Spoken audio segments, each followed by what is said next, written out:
Hoje eu vou resumir 2 anos de gramática em menos de 20 minutos. Fala, meu povo, eu sou Vinícius Narciso e a verdade é uma só. Todo mundo que quer aprender a falar inglês não precisa saber o que é um substantivo, um pronome, um adjetivo, um verbo, advérbio e mais trocentas classificações de gramática. As pessoas querem aprender a falar inglês. Ponto. E para falar inglês você precisa basicamente de 5 coisas. Vamos lá. A primeira coisa que você tem que saber é como eu falo o nome das coisas. Como que eles falam carro em inglês? Como que eles falam camiseta? Como que eu vou falar essas coisas? Então essa é a primeira coisa. A segunda coisa é, eu preciso de uma alternativa para o nome das coisas. Então, para não ficar repetitivo, eu vou, por exemplo, eu falo assim, eu vou na loja de brinquedos daqui a pouco.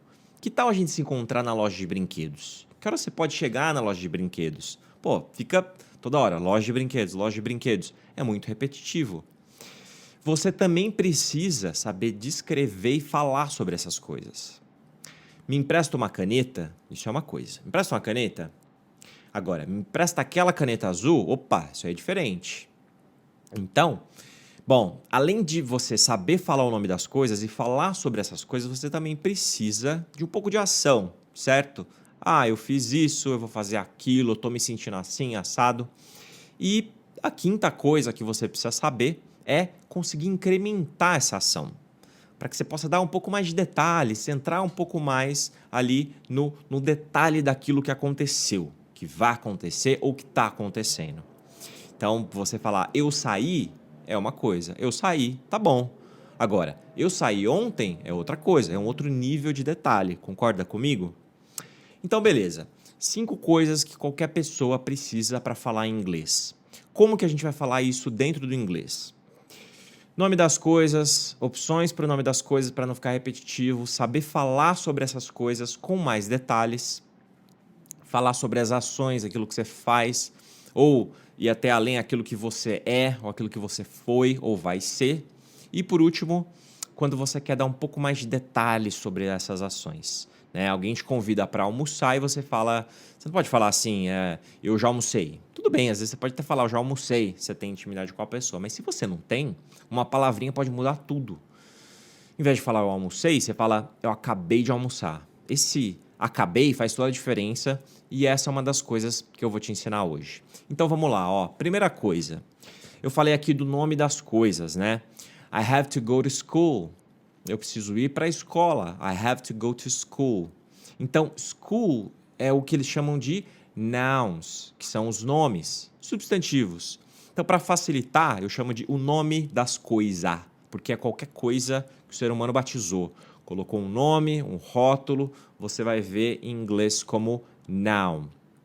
Beleza, você está aí cada dia mais aprendendo novos vocabulários, novos nomes, mas na hora de falar o seu discurso não vai ficar muito bom se você for repetitivo, né? Então, eu fui ao shopping e quando cheguei no shopping, vi que tinha muita gente no shopping e pensei, será que está acontecendo algum evento no shopping? Eu falei shopping 4 vezes e depois de 2 frases você não aguenta mais olhar para minha cara, porque meu discurso está péssimo. Então eu tenho que saber revezar entre falar o shopping e uma outra coisa que você entenda que eu estou falando do shopping, mas sem ficar repetindo shopping, shopping, shopping. Então, para isso, a gente tem os pronouns, que são os pronomes. É uma forma de você não ficar repetindo toda hora o mesmo nome.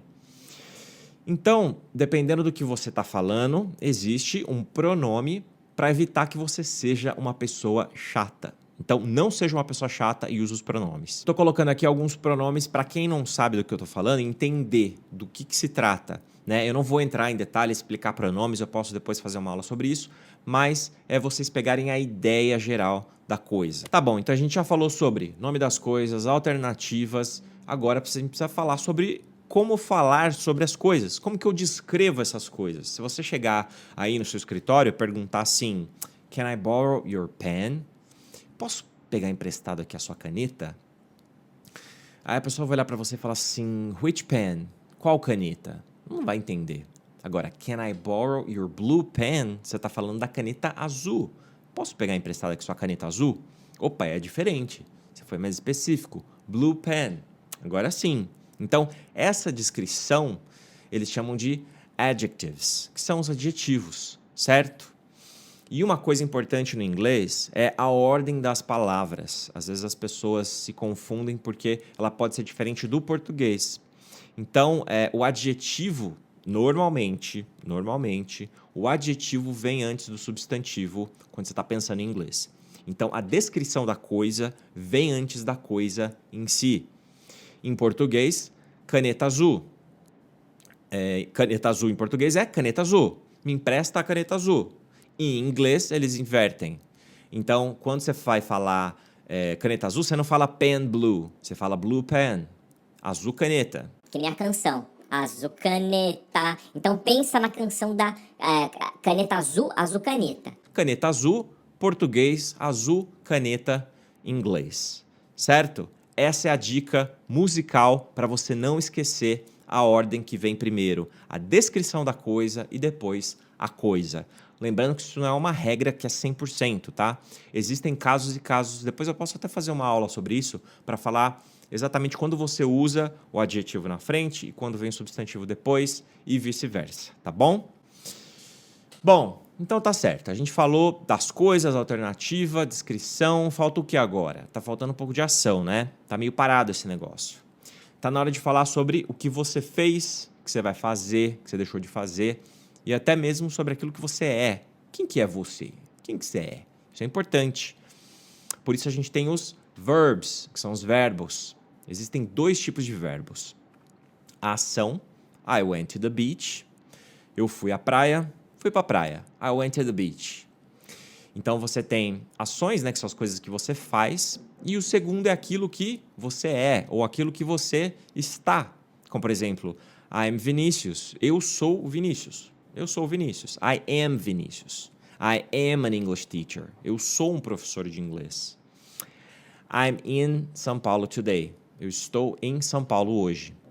Isso aqui nada mais é, gente, esses dois exemplos, do que o famoso verb to be. Verbo to be, que a gente passa a vida toda estudando e ninguém consegue entender. Então é isso, é muito simples. Também não vou entrar em detalhes aqui, porque não é o mérito dessa aula, mas eu quero dividir os verbos em duas categorias. Ações, as coisas que você está fazendo, fez ou vai fazer, e o estado de ser das coisas. Aquele que eu sou e aquilo que eu estou. Eu sou o Vinícius e eu estou em São Paulo. Certo? Bom, mas ainda assim, parece que está faltando alguma coisa, né? Imagina que você tem um amigo que aprendeu a dirigir agora e ele vai sair dirigindo sozinho pela primeira vez. O que você quer falar para ele? Please drive safely. Por favor, dirija com cuidado. Please drive safely. Então, esse safely, que vem de safe é igual cuidado. Safely é tipo um cuidadosamente, ou com cuidado também. Depende da frase. Não é porque que tem o LY no final da palavra que obrigatoriamente vira cuidado vira cuidadosamente. Não necessariamente, depende frase a frase, tá bom? Mas a ideia, em linhas gerais, é essa. Safe, cuidado. Safely, cuidadosamente ou com cuidado. Então, gente, esse algo a mais que eu coloquei aqui na frase, drive safely, é o que eles chamam de adverbs, que são os advérbios. Você incrementa para não ficar uma coisa sem sentido, né? Se eu falo, please drive, por favor, dirija. Não, dependendo do contexto, você pode usar please drive. Mas nesse contexto, please drive safely. Por favor, dirija com cuidado, que eu estou passando uma recomendação para ele. Então, vamos ver aqui alguns exemplos para vocês entenderem outros contextos de adverbs. The team played horribly yesterday. O time jogou horrivelmente ontem. The team played horribly yesterday. The party was quite boring. A festa foi muito chata. The party was quite boring.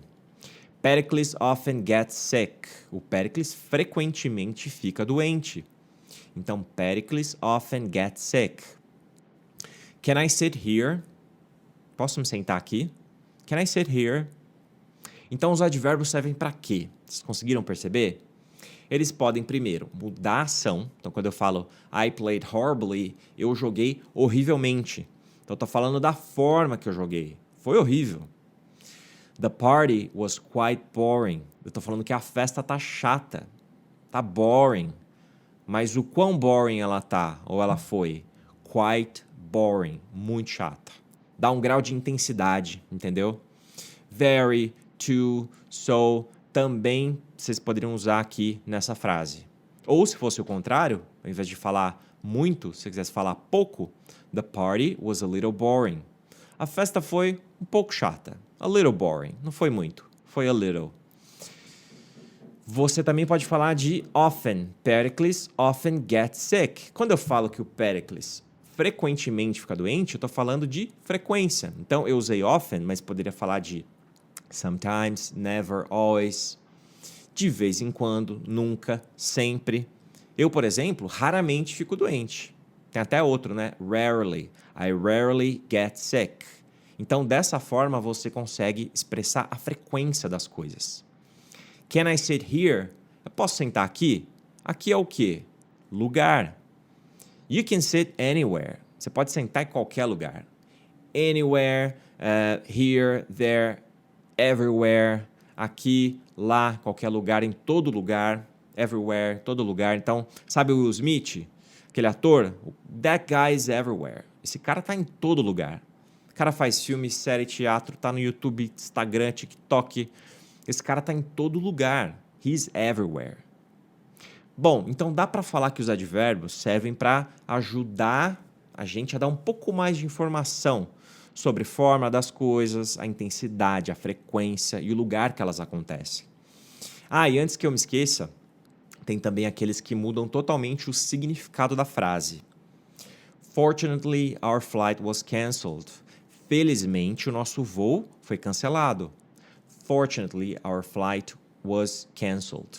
Se fosse unfortunately, our flight was cancelled, seria infelizmente. Infelizmente, o nosso voo foi cancelado. Então, aqui depende da situação, né? Que nem tem umas pessoas que a gente encontra na rua, sabe? Que é só por Deus, né? Aquela pessoa chata. Tinha uma pessoa chata que eu conhecia que eu encontrava em todo lugar. Pessoa legal você não encontra, mas a pessoa chata, unfortunately, você encontra nos lugares.